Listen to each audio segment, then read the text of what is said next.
నిన్న కాంగ్రెస్ పార్టీ న్యాయ సదస్సు నిర్వహించింది ఏఐసిసి. అందులో రాహుల్ గాంధీ చాలా కీలకమైనటువంటి అంశాలు తెర మీదకి తెచ్చిండు. 6 నెలల పాటు ఎలక్షన్ కమిషన్ ఆఫ్ ఇండియా పైన స్టింగ్ ఆపరేషన్ చేసినట్టుగా 6 నెలల పాటు కష్టపడి ఆధారాలు సేకరించిండ్రు.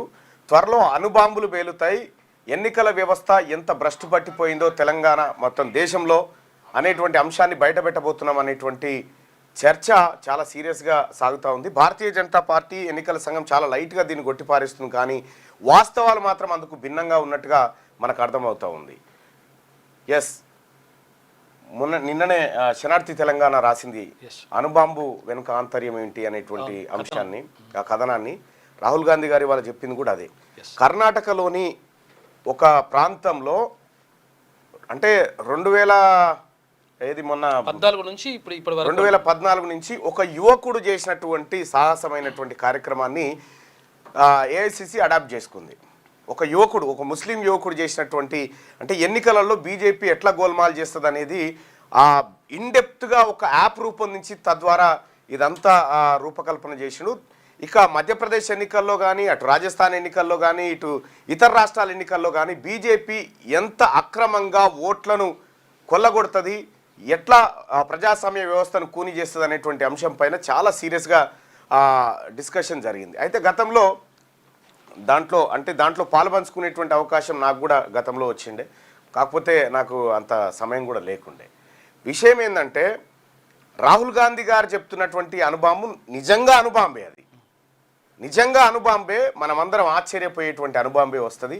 ఎందుకంటే మధ్యప్రదేశ్ ఎన్నికలలో, మహారాష్ట్ర ఎన్నికలలో, రాజస్థాన్ ఎన్నికల్లో ఏ విధంగా, గుజరాత్లో ఏ విధంగా భారతీయ జనతా పార్టీ ఎన్నికల సంఘాన్ని అడ్డుపెట్టుకొని జిమ్మిక్కులు చేసిందో వాటన్నిటిని కూడా ఆధారాలతో సహా రాహుల్ గాంధీ గారు బయట పెడతారు. అది నాకు స్పష్టంగా తెలిసినటువంటి అంశం.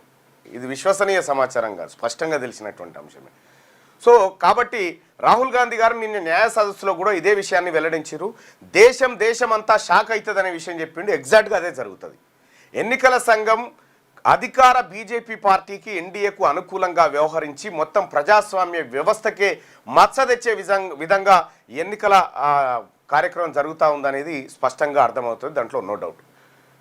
మరి రాహుల్ గాంధీ గారు 2014 నుంచి, తర్వాత 2019 ఎన్నికలు, తర్వాత 2023-24 ఎన్నికలు, ఈ ఎన్నికల్లో కాంగ్రెస్ పార్టీకి తక్కువ సీట్లు రావడానికి, బీజేపీకి ఎక్కువ రావడానికి ముందే పీయూష్ గోయల్ గారు మాకు ఈసారి 303 వస్తాయంటే 303 వస్తాయి. అంటే ఈ రకంగా కొంత అనుమానాలకు తావిచ్చేటువంటి అంశాల ఆధారంగా ఈ రీసెర్చ్ జరిగింది.